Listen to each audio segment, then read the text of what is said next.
presidente. Señorías, señora ministra, Egunon, buenos días. Ayer, durante su defensa de los presupuestos generales del Estado, señalaba que nos encontrábamos ante unos presupuestos extraordinarios e indispensables. Decía más, decía que eran unas cuentas para dejar atrás la pandemia y entroncados en un cambio de era con nuevos paradigmas y nuevas políticas. Todo esto es literal.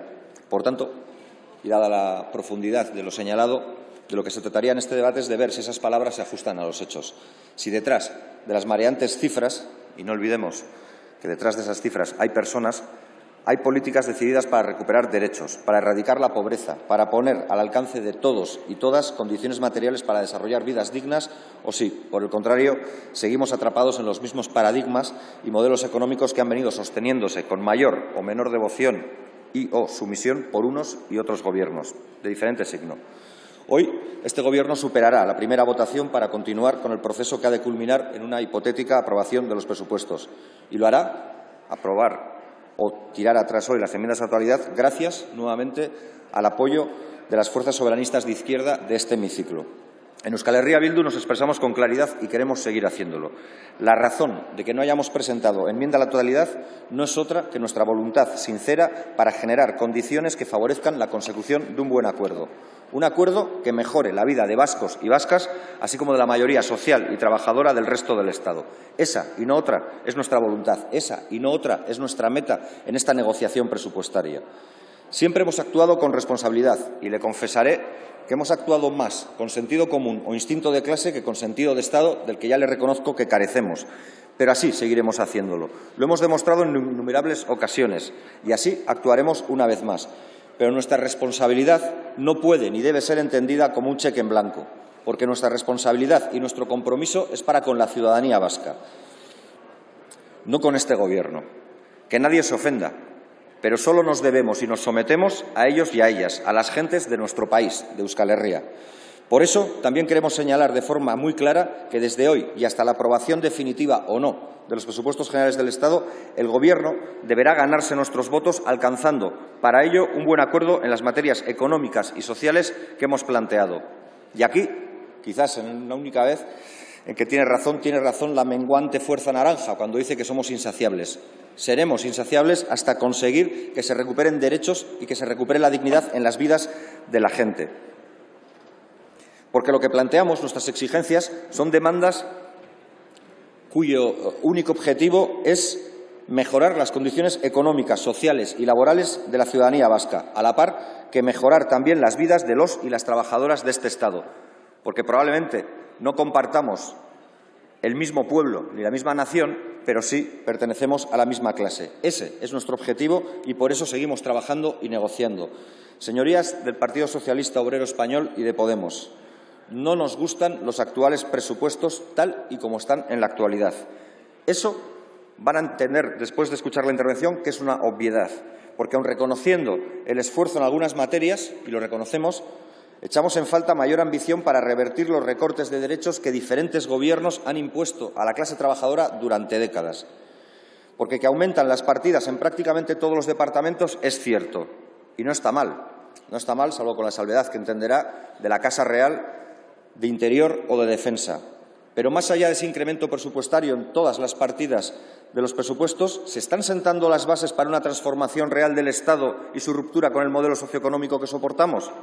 ¿O se está inyectando más dinero público sin cuestionar el andamiaje económico que soportamos y sufrimos desde la noche de los tiempos? Lamentablemente, creemos que se está optando por lo segundo. Y decimos lamentablemente porque creemos que en este contexto histórico, en el contexto histórico que venimos atravesando desde hace ya unos años, lo que toca es romper amarras con un modelo depredador e injusto por naturaleza, y esto no se convierte solo en un deseo o un anhelo de las gentes de izquierda, sino que yo diría que es casi una obligación. Y lo es no solo para responder y obedecer a nuestros ideales, a aquello que decimos que somos, sino sobre todo y fundamentalmente por un puro instinto de supervivencia. Porque miren, señorías de Gobierno, ellos, la derecha, sí que lo tienen claro. Quieren arrasar con todo. Quieren desmontar cualquier iniciativa de poder público. Han dejado muy claras sus posiciones e intenciones en las enmiendas presentadas a este presupuesto. Más precariedad laboral para la clase trabajadora. Y digo, y diré clase trabajadora y no clase media, como usted deslizó en no menos de 10 ocasiones ayer, porque creo que la clase media no es sino un invento, una expectativa inducida por aquellos que les quieren hacer creer que el ascensor social está al alcance de todos y que por la vía de la meritocracia todos y todas podemos ser iguales. Así que, como le digo, cuando uno mira las propuestas de la derecha solo ve más precariedad laboral para la clase trabajadora, más recortes en servicios públicos, mochilas austriacas, perpetuar la desigualdad, agrandar la brecha de género y continuar destruyendo el planeta. Plantean menos impuestos para los ricos, peores pensiones para todos y todas y menos protección social para el conjunto de la ciudadanía. En definitiva, menos derechos para la mayoría y más privilegios para las élites. Ese es el resumen de su proyecto. Y por mera convicción democrática nos tendrán enfrente. Porque a la derecha y, sobre todo, a quienes estos representan, a las élites, la democracia les molesta. Y ese es el verdadero envite que tenemos encima de la mesa. No es ni siquiera un contexto de confrontación entre la izquierda y la derecha en términos clásicos. Estamos en un término confrontativo de defensa de la democracia o de acabar con la democracia, porque la democracia para las élites se ha convertido en un obstáculo para seguir amasando beneficios a la velocidad a la que lo hacen. Y por eso, en esa pugna, defenderemos la democracia, porque acabar con la democracia es acabar con la posibilidad de materializar nuestros sueños. Y siendo esto de este modo, o sintiéndolo de la manera en que lo sentimos, entenderán sus señorías diestras que mientras no nos dejen soñar, nosotros y nosotras no les dejaremos dormir. Porque ellos quieren perpetuar el modelo de la desigualdad, del desmantelamiento de lo público, de la precariedad, de la explotación laboral, de más mordazas y menos protección. Quieren un poder público sin iniciativa, pero con suficientes recursos económicos como para vampirizarlo cuando les venga en gana o cuando tengan necesidad. Y frente a ello, no valen con medidas tibias. No vale con ir haciendo lo mismo que hemos estado haciendo hasta ahora, porque para hacer realidad esa recuperación justa de la que se hablaba ayer y que ustedes volvían a repetir a lo largo de todo el debate, pero que practican, y lo lamento, algo menos, hacen falta medidas estructurales que reviertan el modelo depredador que instaló la derecha. Hace falta recuperar lo arrebatado y ampliar conquistas sociales de forma permanente.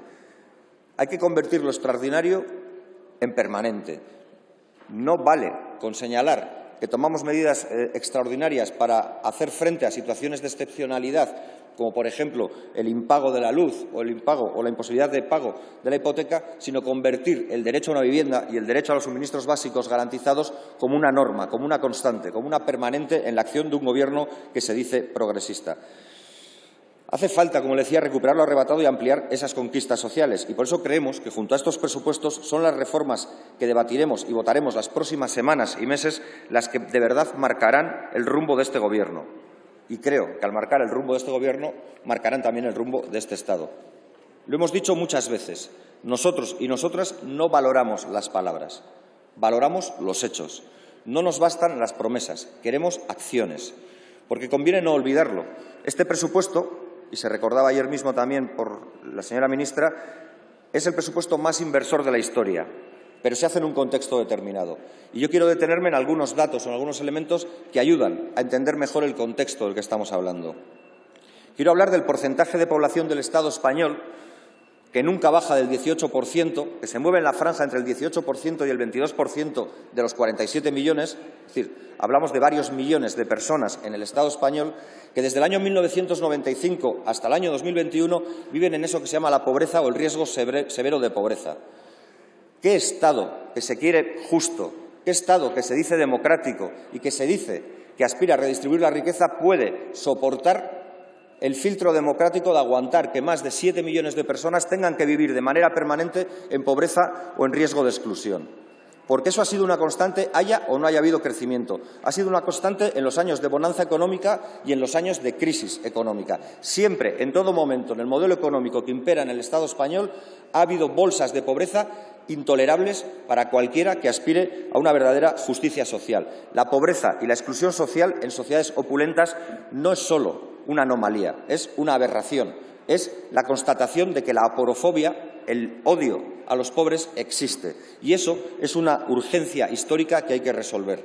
No se puede avanzar hacia una sociedad más justa con unas tasas de gente viviendo en la pobreza o en el riesgo de ella tan elevadas. Y esos datos son datos oficiales.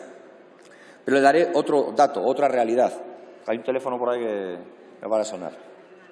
Sí, una alarma.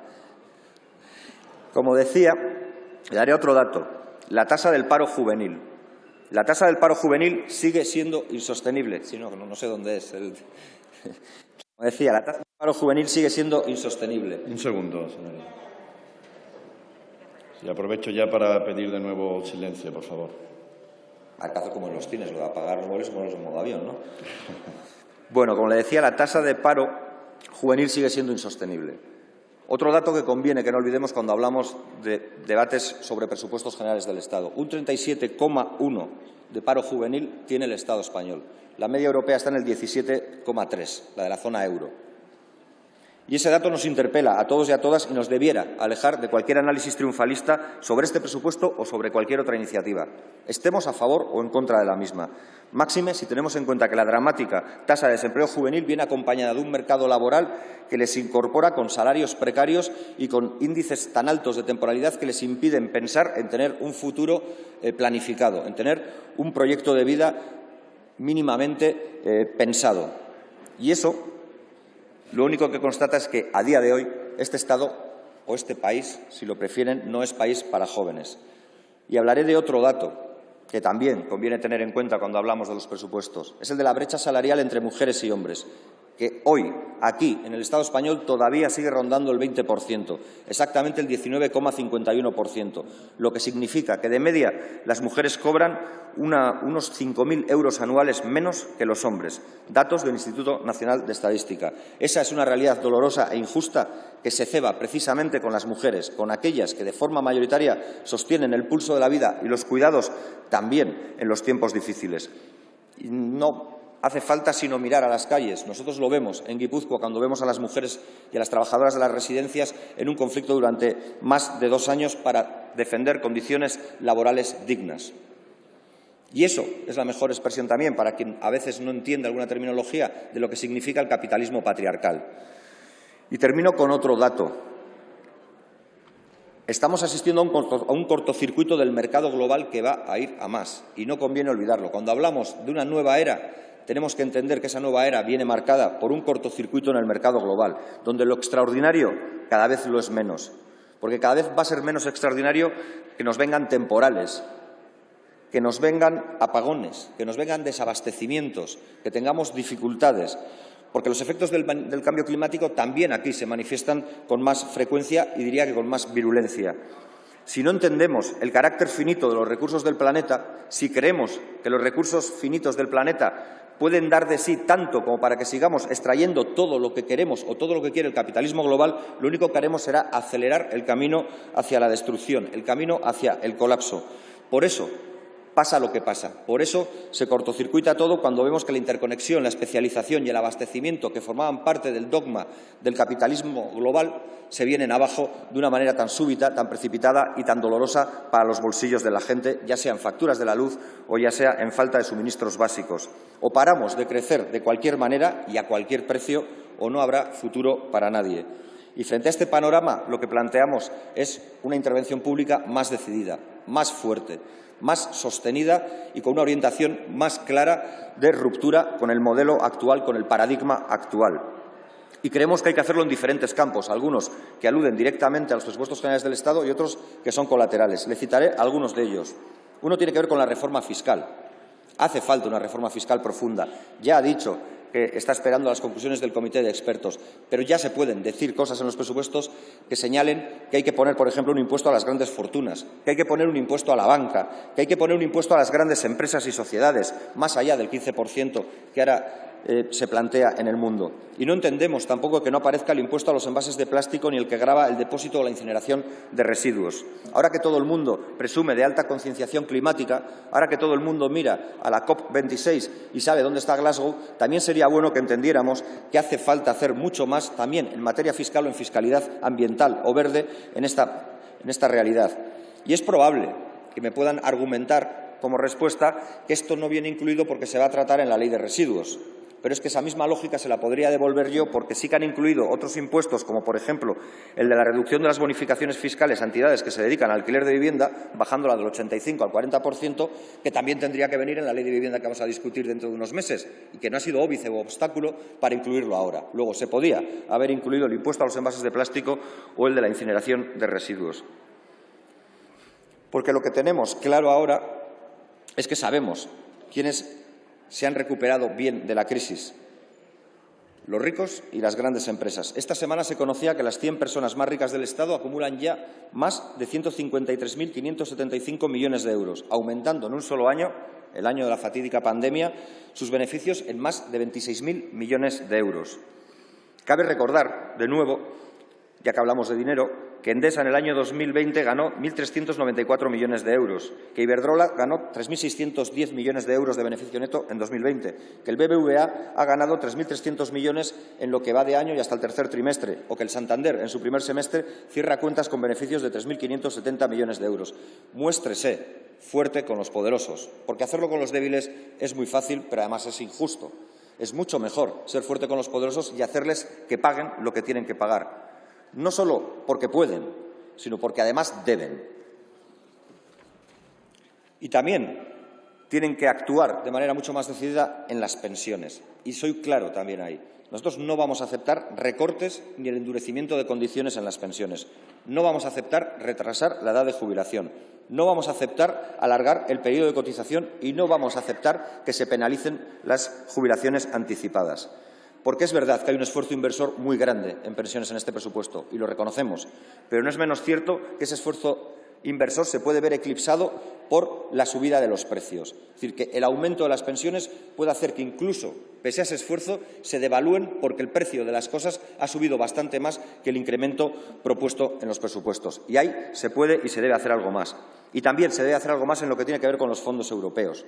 Porque ustedes, igual que nosotros y nosotras, saben que cada vez está más extendida la sensación entre la ciudadanía de que las grandes empresas, esas que no han tenido pérdidas sino beneficios durante la pandemia y que, por tanto, de poco o de nada tienen que recuperarse, van a ser las grandes captadoras de negocio de los fondos de inversión europeos, de los fondos de ayuda europeos. Y eso es profundamente injusto porque relega la economía social a las administraciones públicas y a los ayuntamientos en beneficio de grandes corporaciones.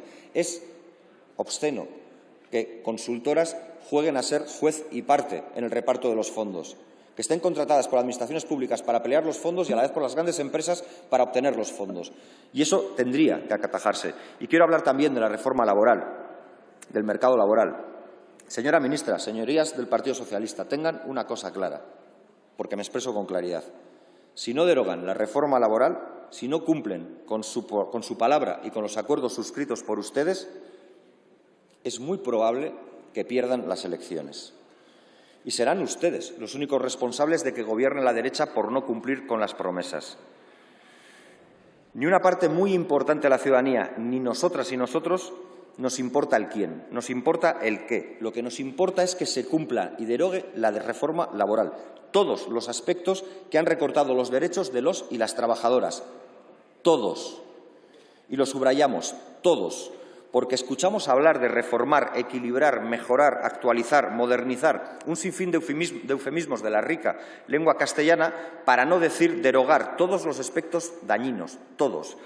Y eso no es simplemente atajar la temporalidad o la simplificación de contratos, con lo cual estamos muy de acuerdo, dicho sea de paso, sino también recuperar la prevalencia de los convenios sectoriales, la ultraactividad, las indemnizaciones por despido que se recortaron brutalmente con la reforma laboral del Partido Popular, los salarios de tramitación o la necesaria autorización administrativa de los ERE. Porque a lo largo de este año, si algo hemos visto, ha sido varapalos judiciales a empresas que han decidido llevar a cabo expedientes de regulación de empleo de manera absolutamente torticera. Y para que nadie más tenga que pasar el recorrido que han pasado los trabajadores de Tubacex, de PCB, de Petronor o Arcelor, o otras muchas, igual es bueno que se pusiera ya freno a esto. Todo esto debe hacerse.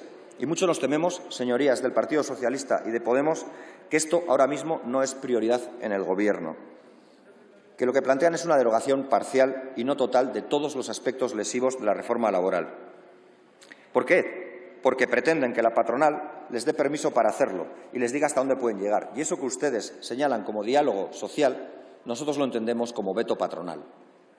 Pues bien, recuerden que tienen la mayoría social, sindical y política para la derogación, pero les advertimos, si rebajan el alcance de la derogación de la reforma laboral y de las nuevas medidas de protección laboral para tener o obtener el beneplácito de la COE, quizás pierdan el apoyo de los grupos de izquierda de esta Cámara. Porque la COE tiene mucho poder, pero no tiene el poder de pulsar los 5 votos de Euskal Herria Bildu en este hemiciclo. Y los 5 votos de Euskal Herria Bildu seguirán defendiendo la derogación completa e íntegra de la reforma laboral, seguirán defendiendo los derechos y la dignidad de la clase trabajadora, por mucho que le pese, le moleste o le duela en el bolsillo a los señores de la COE y del empresariado. No se la jueguen, cumplan su palabra y sus acuerdos y a todos nos irá mucho mejor, incluido a ustedes. Por ello, les advertimos de que no den por hecho el apoyo de Euskal Herria Bildu, porque aún quedan cuestiones que negociar y acordar para corregirlos, cuestiones que entendemos no deberían ser un obstáculo para un Gobierno que se dice de izquierdas y progresista. Seremos razonables, pero seremos exigentes. Volvemos a mostrar nuestra disposición y responsabilidad para alcanzar un buen acuerdo que nos permita seguir avanzando en las cuestiones estructurales que hemos señalado.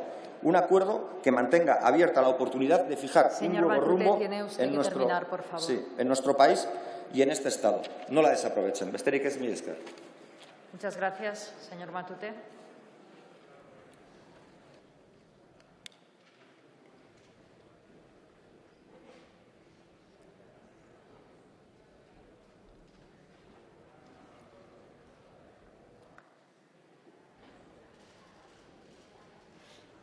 Tiene la palabra la señora ministra de Hacienda y Función Pública.